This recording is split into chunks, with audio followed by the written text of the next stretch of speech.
जय हिंद दोस्तों, उम्मीद करता हूँ कि आप लोग स्वस्थ एंड मस्त होंगे। देखो आज हमारे साथ हैं शिवा भाई जो यूपी बुलंदशहर से आए हुए हैं। इनके 142 मार्क्स ना? यस 142 मार्क्स इनके 142 मार्क्स ना? यस 142 142 142 इनके मार्क्स हैं। देखो आपकी जो स्ट्रेटेजी है ना उस पर 4 लगाने वाली है। अपनी स्ट्रेटेजी बताएंगे कि किस तरीके से इनने तैयारी की, कैसे मैथ किया, कैसे रीजनिंग किया, कैसे हिंदी किया, कैसे जीके किया और पेपर कैसे इनने अटेम्प्ट किया एग्जाम के दिन। तो वो सारा कुछ ये बताने वाले हैं ताकि आने वाले टाइम पे आप जो नई भर्ती आई है 2024 की उसमें कैसे अपना स्कोर गेन कर सकते हो, सारा कुछ आराम से सुनना, लास्ट तक वीडियो को देखना। देखो अभी तक आपने वीडियो को लाइक नहीं करा था, फटाफट वीडियो को लाइक कर दीजिएगा, चैनल को सब्सक्राइब कर दीजिएगा क्योंकि यहाँ पे आपको ऑथेंटिक जानकारी देखने को मिल जाती है। देखो अब शिवा भाई का इंटरव्यू लेते हैं। पहले शिवा भाई अपना नाम वगैरह बताए, कहाँ से हैं, क्या है? मेरा नाम शिवा चौधरी सन ऑफ अनुज कुमार। मैं उत्तर प्रदेश के ज़िला बुलंदशहर के एक छोटे से गांव अहमदानगर का निवासी हूं। अहमदानगर जी। तो आप पहले से प्रिपरेशन कर रहे हैं या पहली बार कर रहे थे एसएससी जीडी की? नहीं, मेरा ये दूसरा अटैम्प्ट था। मेरा इससे पिछली वाली भर्ती का भी अटैम्प्ट था। मैं उसमें फाइनल लिस्ट में कुछ पॉइंटों से बाहर हो गया था। हाँ, लेकिन इस बार फिर मुझे लगा कि शायद मेरी मेहनत में कहीं कमी थी। मैंने अपनी उन कमियों पे काफ़ी काम किया, फिर मैंने उनको इम्प्रूव किया। अपनी कहाँ कमी थी मैंने उन कमियों पे काम किया। उसके बाद मैंने तैयारी तो कर चुका था। मैं लगभग मेरा 4 साढ़े 4 साल का एफर्ट था जो मैंने लगाया अपना। तो इस बार जो आपने तैयारी की थी लगभग कितने मंथ से, मतलब लगातार तैयारी की इस बार? देखो तैयारी मैंने कभी नहीं छोड़ी, शायद चाहे एग्ज़ाम हो या ना हो कोई, लेकिन मैंने तैयारी कंटिन्यूस रखी। बस वो तो एग्ज़ाम नहीं था तो थोड़ा कम करा, ज़्यादा घंटे पढ़ाई नहीं करी, ज़्यादा अपने ऊपर प्रेशर नहीं डाला, लेकिन कंटिन्यूस रखा थोड़ा बहुत। तो शिवा भाई पहले एक बात पूछ लेते हैं शिवा भाई से। जो शिवा भाई पिछली बार पॉइंटों से बाहर हुए, देखो पॉइंटों से बाहर होते हैं उसके बाद दोबारा से तैयारी करना बहुत टफ बात हो जाती है, कई लोग छोड़ देते हैं। तो वहाँ से आपने कैसे उठे तैयारी करते हुए? नहीं, मैंने पिछली बार जब मैं हो गया था मैं थोड़ा उदास था, थोड़ा परेशान भी हुआ। मतलब कुछ नए काम करने के तरीके आ रहे थे, लोग ताने मारते थे, लेकिन मैंने उन तानों से काफ़ी हिम्मत जुटाई अपने अंदर, अकेला लड़ा। मेरे घर वालों ने मुझे सपोर्ट किया। मेरे टीचर हैं मिस्टर रोहित बालियान जो हमारे सर जी थे, उन्होंने काफ़ी मुझे हौसला दिया कि कुछ नहीं तू कर सकता है, तू अब के और ज़्यादा नंबर लाएगा, मुझे यकीन है। और मैंने बस उन्हीं का सहारा लिया, उन्हीं बातों पर अमल करते हुए बस मैं इस बार अपनी सफलता पाया। शिवा भाई 2021 में पॉइंट से आउट थे, बट इस बार इन्हें आईटीबीपी सिलेक्टेड हुए है यूपी जनरल डिस्ट्रिक्ट से, जनरल से। देखो आप सबसे बड़ी बात है, कोई भी यूट्यूबर बताता तो आपको देखो कहता है एसएससी जीडी की तैयारी मत करना, अगर यूपी से जनरल डिस्ट्रिक्ट से है, यूपी की एसआई की तैयारी या यूपी कांस्टेबल की तैयारी कर लेना। तो यहाँ से इन्हें सिलेक्टेड लिया। देखो इनकी सबसे कम कट ऑफ बीएसएफ की जाती है ना? हाँ, बीएसएफ की जाती है, इन्हें आईटीबीपी ली है, बहुत बड़ी बात है। आईटीबीपी इन्हें 4 से ली है। तो शिवा भाई से 1 बाई 1 बात करते हैं कि इनका स्कोर किस सब्जेक्ट में किस तरीके से रहा। बस मेरी शायद पकड़ तो सब सब्जेक्ट पे थी बराबर, लेकिन जो मेरा थोड़ा मजबूत पक्ष था वो मेरी जीके और मैथ था। अच्छा। हाँ, रीजनिंग काफ़ी अच्छी थी, लेकिन होता ऐसा दरअसल कि हम तैयारी तो काफ़ी अच्छी तरीके से करते हैं, लेकिन वहाँ जब एग्ज़ाम आता है ना तो वहाँ थोड़ी बहुत कुछ हो जाती हैं कमी कि हम शायद सही क्वेश्चन को भी गलत कर जाते हैं। ये मेरे साथ रीजनिंग में घटा था। मैं अपने घर प्रैक्टिस सेट देता हूँ, ऑनलाइन दिए मैंने, कुछ वे भी लाए मैं जो मार्केट में मिलते हैं प्रैक्टिस सेट। मैं उनमें 20 में से 20, 19, 20 का रीजनिंग कर रहा था, लेकिन मेरी एग्ज़ाम में मेरे पेपर में रीजनिंग काफ़ी हार्ड आई थी, तो मैं थोड़ा सा बिखर गया था पेपर में, लेकिन मैंने फिर भी अपने आप को संभाला और पेपर मैंने अटैम्प्ट कर दिया काफ़ी अच्छा। शिवा भाई आपका रो स्कोर कितना रहा था? नॉर्मेशन स्कोर बताइए। मेरा रो स्कोर था 135 पॉइंट कुछ था। नॉर्मेशन हो गया कितना स्कोर रहा? मेरा 142.1। तो अपने जैसे मैथ का स्कोर, रीजनिंग का स्कोर ये थोड़ा बता दीजिएगा ताकि मोटिवेट हो। हाँ, मेरे मैथ में 18 क्वेश्चन सही थे 20 में से। मेरे रीजनिंग में थे 17 क्वेश्चन सही। मेरे उसमें हिंदी में थे मेरे 19 क्वेश्चन सही और जीके में थे मेरे 15 क्वेश्चन सही। 2 गलत थे। स्कोर याद है तो आपको? नहीं, याद नहीं है फोन में। तो आपके सामने स्क्रीन पे मैं लगा दूंगा इनका स्कोर कार्ड, तो आप इजीली देख सकते हो। बाकी सबसे ज़्यादा मार्क्स आपका किस में था? मेरे हिंदी में थे 19 क्वेश्चन सही थे, 1 गलत था। तो आप ये बताएगा कि हिंदी में आपने कैसे तैयारी की, 19 क्वेश्चन आपने करे तो बच्चों को बताया, ताकि हिंदी से भी कई लोग ऐसे डरते हैं। देखो इंग्लिश जो जहाँ इंग्लिश बोलते हैं वहाँ के भी आजकल हिंदी करने लग गए हैं क्योंकि थोड़ा हिंदी ईजी बताते हैं। तो एसएससी जीडी में किस तरीके से हिंदी आती है और आपने इतना अच्छा स्कोर किया, हिंदी में कैसे स्कोर किया, थोड़ा बताइएगा। देखो हिंदी में नंबर लाने मैं मानता हूँ इतने कठिन नहीं है, लेकिन हिंदी का सब्जेक्ट एक ऐसा है कि बस जो एक बार पढ़ो उसे ध्यान रखो, इतना आसान रहता है। लेकिन मेरा हिंदी में मार्क्स जो आए थे वो मेरे प्रैक्टिस सेट से आए थे। एक मैं अपनी सफलता का राज बताता हूँ, मैं अपने भाइयों के लिए भी बताता हूँ, जो मेरे आने वाले भाई हैं जो तैयारी कर रहे हैं, कि वो ज़्यादा किताबें ना पढ़ें। मैं अपनी खुद मेरा वो है मेरा कॉन्फिडेंस, और मैं खुद बताता हूँ कि मैं प्रैक्टिस सेट, मेरे सिर्फ एक प्रैक्टिस सेट थे, मैंने इस बार लगभग 250 से 300 प्रैक्टिस सेट दिए होंगे, क्योंकि मैं किताबों से कम पढ़ा हूँ। हाँ, ऑनलाइन ऑफलाइन अपने कोचिंग के, मतलब जहाँ से भी बस मुझे जो भी प्रैक्टिस सेट मिले, मैं दिन भर प्रैक्टिस सेट करता रहता था। सिर्फ प्रैक्टिस सेट से मेरे क्वेश्चन हिंदी के अधिकतर कोई तकरीबन 12 या 13 क्वेश्चन प्रैक्टिस सेट हो के रिपीट हो गए। यही मेरे साथ उसमें हुआ जीके में। जीके के मेरे क्वेश्चन थे इतने सारे कि कम से कम 8-9 क्वेश्चन प्रैक्टिस सेट के रिपीटेड आए थे। मैंने लगभग 5 से 6 मिनट में अपनी जीके और हिंदी दोनों करी मैंने। तो किस तरीके से आपने इतने फास्ट कर दिया एग्जाम में जीके और हिंदी, थोड़ा बताइएगा बच्चों। हाँ, वो जीके और हिंदी बस ये कि मैंने प्रैक्टिस सेट इतने कर चुका था मैं, कि वो प्रैक्टिस सेट में करता था, जो मेरे क्वेश्चन गलत हुए या जो सही हुए मैं उनको फिर ध्यान रखता था कि गलत कौन से, मैं गलत वालों पे ज़्यादा ध्यान देता था, मैं यार ये गलत क्यों हुआ उनको याद करता था। तो मेरे ख्याल से अधिकतर वही क्वेश्चन मेरे पेपर में रिपीट हो गए जो प्रैक्टिस सेट थे। बस मैं अपने भाइयों को बताना चाहता हूँ, भाई और बहनों को, कि आप एग्ज़ाम के दौरान लगभग 1 महीने से 1.5 महीने पहले सिर्फ प्रैक्टिस सेट पर ध्यान दें। सिर्फ प्रैक्टिस सेट करें, आप जितने करें, जहाँ से भी आपको उपलब्ध हो सके, ऑनलाइन ऑफलाइन जैसे भी हो, सिर्फ प्रैक्टिस सेट करें। प्रैक्टिस सेट आपकी पेपर करने की स्पीड ज़्यादा अच्छी हो जाएगी। आप जल्दी से क्वेश्चन को कैसे, मुझे कौन से क्वेश्चन छोड़ने हैं, कौन से बाद में करने हैं, कौन सा किस टाइम पे करना है। आपकी क्या बिगड़ भी रहा आपका कोई सब्जेक्ट, मानो आपकी हिंदी बिगड़ गई तो आप उसे रीजनिंग में कैसे सुधार सकते हैं। आप मैथ पे ज़्यादा टाइम दे रहे हो, बारी बारी से कि आज मैं पहले मैथ करता हूँ, फिर जीके, फिर हिंदी, फिर रीजनिंग। आप पहले किसी बार क्या आप पहले रीजनिंग कर रहे हो फिर हिंदी कर रहे हो, इस हिसाब से आप संतुलन कर लोगे, उसे मेंटेन कर लोगे आप अपने आप। तो आप मैथ की स्ट्रेटेजी बताइए। बहुत बच्चे डरते हैं मैथ से, जो आर्ट बैकग्राउंड के होते हैं वो तो बहुत डरते हैं। कई ऐसे भी होते हैं आर्ट, जैसे साइंस वाले से भी अच्छे मार्क्स लाते हैं। तो वो क्या अंतर रहता है कि वो अच्छे मार्क्स ले आते हैं, बट कोई ऐसे होते हैं डर जाते हैं मैथ से भी। बहुत लोग डरते हैं, और मैथ से डरेंगे तो आजकल आपको पता है सारे सब्जेक्टों में मार्क्स करना जरूरी है। अगर एक भी सब्जेक्ट वीक हुआ तो आप मेरिट में आउट हो जाओगे। तो इनको थोड़ा मैथ के बारे में बताइएगा, जो आजकल मैथ से भी कई बच्चे डरते हैं। देखो मैथ ऐसा है कि मैं जब अपने एक इंटर कॉलेज तक की वो होती है पढ़ाई में, उसमें मैथ में काफ़ी अच्छा था। फिर जैसे ही हमने ये कंपटीशन की इसमें कदम रखा तो हमें ये मैथ अलग लगा। हम शुरू में इतना, मैं बताता हूँ कि मैं मैथ से खुद डरता था। मैं इतना मैथ से डरता था कि मैं मैथ की क्लास में बंक मारता था, कि मुझे डर लगता था कि मैं मैथ नहीं कर रहा आज। हम कहीं दुबक जाते थे रास्ते, मैथ नहीं पढ़ते थे। फिर धीरे धीरे हम गए, जब नए नए कोचिंग थे तो हमारे जो सीनियर्स बच्चे थे वो मैथ के क्वेश्चन बोलते ही आंसर कर देते थे, और हम क्वेश्चन मैथ का लिखते रहते थे। हम इतने परेशान हो गए थे कि मेंटली थोड़ा प्रेशर पड़ने लग गया था, मगर यार हम पे मैथ नहीं होगा। फिर एक हमारे ऐसे भाई था, मैंने उसको अपनी प्रॉब्लम बताई, क्योंकि देखो आप में भी बहुत सारी प्रॉब्लम होगी। आप जब तक किसी दूसरे से नहीं बताओगे ना, उसका सोल्यूशन नहीं होगा। आप अंदर ही अंदर लड़ते रहोगे, उससे काम नहीं चलेगा। मैंने उनको बोला मैं कि भैया ये सब क्वेश्चन कर देते हैं, हम पे नहीं होते। तो उन्होंने मुझको बोला कि देखो मैथ से जितना डरोगे उतना ही आप परेशान होगे, जितना भागोगे इससे दूर उतना आपकी लाइफ में ज़्यादा डिफ़िकल्ट होती जाएगी। फिर मैंने धीरे धीरे उन्होंने मुझे स्ट्रेटजी बताई अपनी कि मैथ से डरना नहीं, आप पे सवाल नहीं हो रहा कोई बात नहीं, आप देख के करिए उस सवाल को। आपने जो पढ़ा ऑनलाइन कोचिंग से ऑफलाइन कोचिंग से, जो भी आपने जहाँ से सवाल पढ़ा उसको एक बार अपनी रफ में उतारिए, 2 बार उतारिए देख के, तीसरी बार आप कोशिश करिए कि बिना देखे करने की। अच्छा ये ऐसे हुआ, ये ऐसे हुआ। फिर आप ऐसे ही करते रहिए, प्रैक्टिस करिए किसी एक टॉपिक को पकड़े से कार्य समय मैथ में वर्क एंड टाइम के छोटे से जो आसान क्वेश्चन है उन्हें आप पुटअप करिए कि मुझे ये आसान है। फिर उन आसान क्वेश्चनों को करिए आप कई बार, लगातार कई बार करिए, तो आपको फिर पता पड़ जाएगा कि ऐसे नहीं ऐसे होगा। फिर मैं ऐसे ही करता रहा, मैंने फिर ट्रेन पकड़ी, एक एक टॉपिक पकड़ के मैं उसको, फिर मैंने इतनी बार मैथ करता था मैं कि उन सवालों को ही मैंने रिपीट, एक सवाल कम से कम फेवरेट बन गई बस। उसके बाद मैं 20 बार एक सवाल कर रहा हूँ।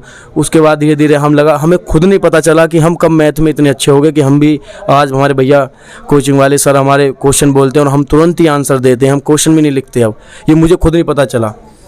अच्छा मैथ देखो शिवा भाई ने बता दिया, ये भी मैथ से बहुत डरते थे। देखो इनने बहुत अच्छा स्कोर किया है। देखो मैथ से जो डरता है ना, फिर वही अच्छा बनता है। इन्हें इतना अच्छा स्कोर कर दिया और अपनी जो रणनीति थे वो बता दिया।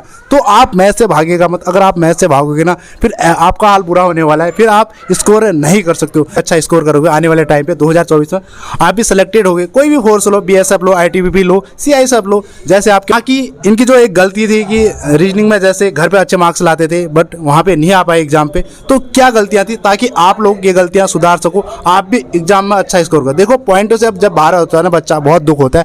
तो वो आप इनकी बातें ध्यान से सुनना, अगर आप ध्यान से सुनोगे ना तो आप भी अच्छा स्कोर रीजनिंग में कर पाओगे।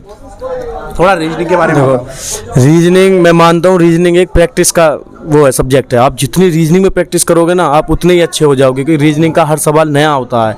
आप सीरीज उठा लीजिए, आप अल्फ़ाबेट में से कोई सवाल लीजिए, तो मतलब जितनी आप करोगे आपको नई नई कड़ी पता पड़ती रहेंगी। अच्छा ये सवाल ऐसे भी होता है, उनकी नई नई ट्रिक होती है। देखो अधिकतर हर सवाल की नई ट्रिक होती है, कोई फिक्स नहीं है कि ये सवाल ऐसे ही होगा।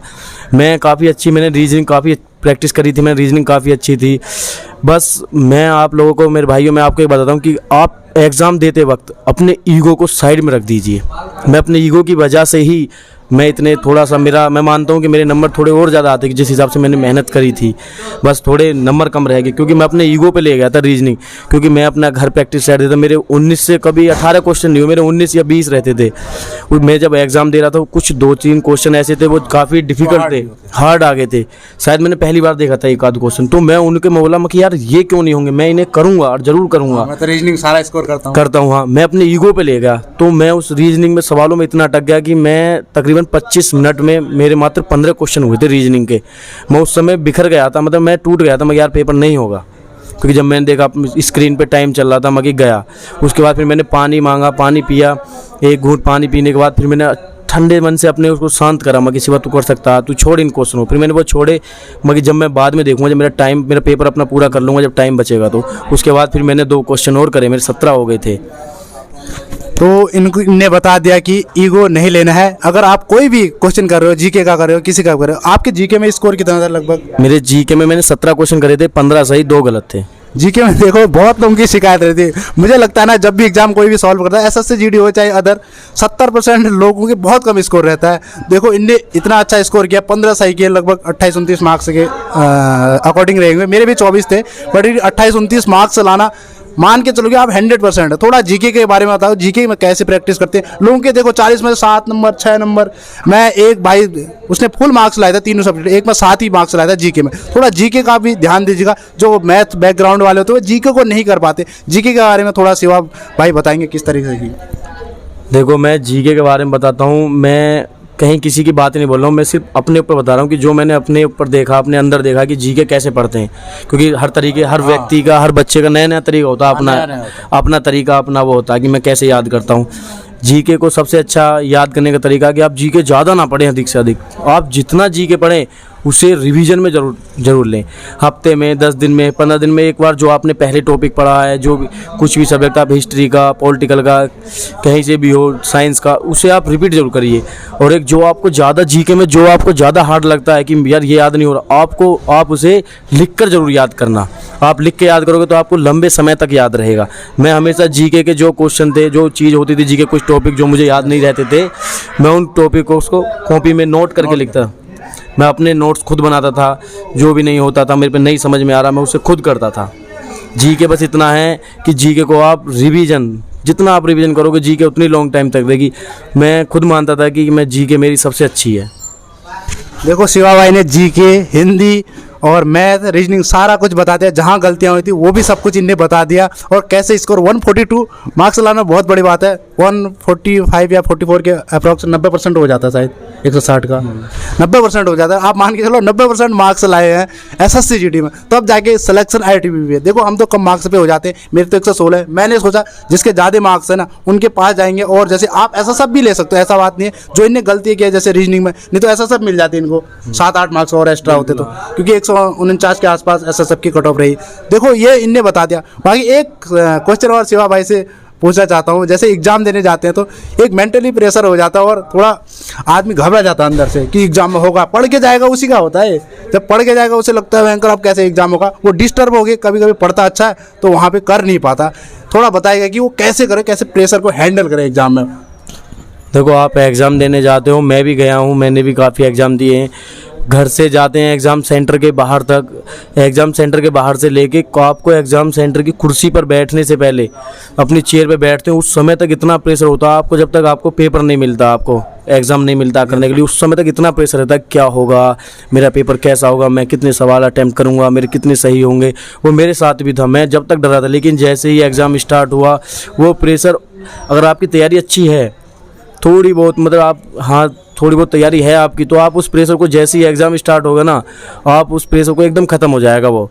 लेकिन बीच में एग्ज़ाम देते में हमारे बीच में एक दो बार ऐसा समय आता है कि हम फिर प्रेशर में आ जाते हैं यार, कि हमारे 2-3 क्वेश्चन गलत हो जाते हैं, यार ये क्या हो गया, मेरे कितने क्वेश्चन गलत हो गए। लेकिन आप उस समय घबराएं ना, 2-4 क्वेश्चन आपके गलत भी हो रहे हैं, आप घबराएं ना, उस समय धैर्य से काम ले और आगे अच्छा होगा। क्योंकि आप अगर उस समय टूट गए कि हाँ मेरे इतने क्वेश्चन गलत हो गए, आप प्रेशर ले लिया आपने, तो आप जो आप पे क्वेश्चन आता होगा ना, आप उससे भी गलत कर देंगे। इसलिए घबराएं ना, उनको दिमाग से तुरंत आउट कर दें, मैं इसे बाद में सही कर लूँगा, छोड़िए आप इसे, जो नहीं हो रहा वो क्वेश्चन मैं अगला पकड़ता हूँ, अगला क्वेश्चन करता हूँ। तो आप उसको भी, जो आपको नहीं आता होगा ना आगे, आप इतने उसमें आ जाएंगे कॉन्फिडेंस में कि आप उसको भी सही कर देंगे। ये मेरे साथ इस बार भी हुआ था, मेरे कुछ 2-4-5 क्वेश्चन ऐसे थे कि मैं कॉन्फिडेंस में सही कर गया उन्हें।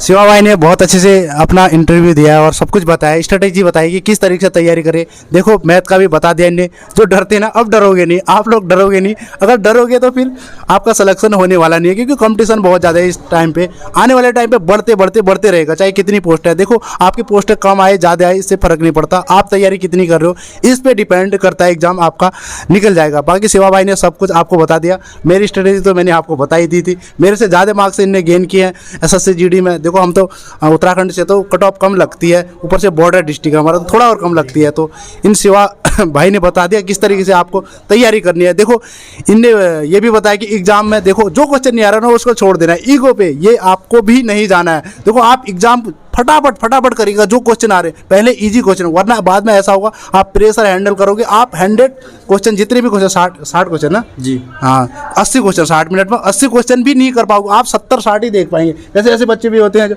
60-70 ही, बाद में कहते हैं टाइमिंग खत्म हो गया, 20 क्वेश्चन आने वाले भी देख ही नहीं पाते। इस तरीके से आपको नहीं करना है, जितनी बार हो सके 2-3 बार एग्जाम को हैंडल करना है, 2-3 बार अटेम्प्ट करना है इस तरीके से। बाकी शिवा भाई आपसे मिलकर बहुत अच्छा लगा। बाकी हमारे बैरक में रहते हैं, हम तो अभी ट्रेनिंग काट रहे, आपका भी ये दिन आएगा, कैसे खुशी होती है ना। हाँ नहीं, ट्रेनिंग टाइम की बात कुछ और है। मैं पहले जब घर था मैं सोचता था कैसी होगी, कैसे लोग मिलेंगे, कैसे मेरे दोस्त रहेंगे जो बड़ी रहेंगे, लेकिन यहाँ के देखा तो सब अच्छे हैं, हम भी अच्छे हैं, ये भी अच्छे हैं, अपना भाईचारे वाला वो है, बस खुश रहते हैं एक दूसरे की।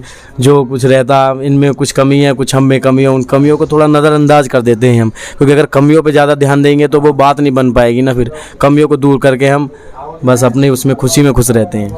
देखो शिवा भाई ने सब कुछ बता दिया, ट्रेनिंग का भी बता दिया। देखो आप भी सोच रहे हो, अभी तो आपको जोश आ रहा होगा, अगर आप वीडियो देख रहे हो तो आपको लग रहा होगा रात में पेपर फाड़ दूंगा और इतना पढ़ूंगा, बट कल को आप ठंडा कर लेते हो। बस ऐसा आपको नहीं करना है, क्योंकि हम भी देखो अभी आपको मैं बता रहा हूँ, संडे है, अभी पता नहीं कब हमको बुला लेंगे। उसी बीच में ये इंटरव्यू आपके लिए शूट हो रहा है शिवा भाई का, इसलिए कि ताकि आप अच्छे मार्क्स गेन कर सको। हमें हमेशा उम्मीद ये रहती है कि हर कोई इंडिया का जो भी बच्चा है ना आगे बढ़े, जितना शिक्षित रहेगा, जितना गवर्नमेंट जॉब लेगा तो बहुत उसका अच्छा हो जाएगा। बाकी तो वीडियो को यहीं पे एंड करते हैं। अगर आपको हाँ शिवा भाई कुछ और कहना चाहते हैं? देखो मैं अपने भाइयों के लिए बताना चाहता हूँ कि आप ये नहीं कि आप, मेरा दोस्त है वो 10 घंटे पढ़ रहा, वो 12 घंटे पढ़ रहा, मेरा वो वाला दोस्त है वो 18 घंटे पढ़ रहा, ये आप जितने घंटे पढ़ रहे हो ये मायने नहीं रखता कि आप कितना पढ़ रहे हो, आपने 2 घंटे में कितना पढ़ा वो मायने ज़्यादा रखता है। आप मैं अपना बता रहा हूँ कि मैं कभी ज़्यादा नहीं पढ़ता था कि मैं इतने घंटे पढ़ रहा हूँ, मैं इतने घंटे पढ़ रहा हूँ, मैं सिर्फ रात को पढ़ता था। लेकिन मेरा ये नियम था कि मैंने रात को जितना पढ़ा, मैं 4 घंटे रात को या 5 घंटे पढ़ा, इतना जितना पढ़ता था उसे दिन में उसे ज़रूर रिपीट। मैं दिन में कुछ नया नहीं पढ़ा, मैंने जो रात को पढ़ा मैं दिन में जब भी मुझे टाइम मिला मैंने सिर्फ वो ही रिवीजन करा। मैथ, रीजनिंग, हिंदी, जीके जो भी मैंने रात को पढ़ा था मैं उसे ही रिवीजन करता था, मैं कभी एक्स्ट्रा नहीं पढ़ा। लेकिन जितना पढ़ा मैंने लगभग 90% वो कवर करा अपना, मैं कभी एक्स्ट्रा नहीं पढ़ा। देखो शिवा भाई ने हमारे चैनल पे इंटरव्यू दिया। बाकी SSC GD से रिलेटेड ऐसे ही इंटरव्यू आपको दिलाते रहेंगे, अदर स्टेट से। बाकी CPO वगैरह की भी दिलाऊंगा, ट्रेनिंग पूरी हो जाए, क्योंकि उससे पहले CPO वगैरह वाले यहाँ पे नहीं है तो उनका भी इंटरव्यू आपको दिलाऊंगा। बट लास्ट में शिवा भाई से एक बात पूछता कि शिवा भाई आपको हमारे चैनल पे आके कैसा लगा? नहीं, काफ़ी अच्छा लगा भूरा भाई का चैनल। मैं ये बात कहना चाहता हूँ, इतनी अच्छी अच्छी जानकारियाँ देते हैं ये, कि जो आपके काम की हैं, कुछ ऐसे काम किए कि आपको उन चीज़ों से, आपको जानकारी से नहीं पता था कि वो जानकारी क्या है, कि हमें उस बारे में कैसे करना चाहिए, वो स्ट्रेटजी बताते हैं भूरा। शिवा भाई का इंटरव्यू आपको अच्छा लगा होगा, अगर अच्छा लगा तो वीडियो को लाइक कर दीजिएगा, क्योंकि हमारी भी मेहनत है। और वीडियो को क्या करना है शिवा भाई? सब्सक्राइब करें और ज़्यादा से ज़्यादा हो सके तो शेयर करें। हाँ। क्योंकि जितने आप भी जैसे भाई हैं जिनके पास ये वीडियो पहुंचेगी, उन्हें कुछ ना कुछ जानकारी मिलेगी, वो भी अपना भविष्य सुधारेंगे, कुछ करेंगे इस वीडियो के माध्यम से। तो वीडियो को यहीं पे एंड कर देते हैं। होप करता हूँ कि आपको वीडियो पसंद आए। वीडियो को लाइक कर दीजिएगा, चैनल को सब्सक्राइब कर दीजिएगा। गाइज फिर मिलते हैं नेक्स्ट वीडियो, तब तक के लिए टाटा बाय बाय। जय हिंद, जय भारत। भगवान करे आपका दिन शुभ हो। Take care. Tata bye bye. जय ITBP।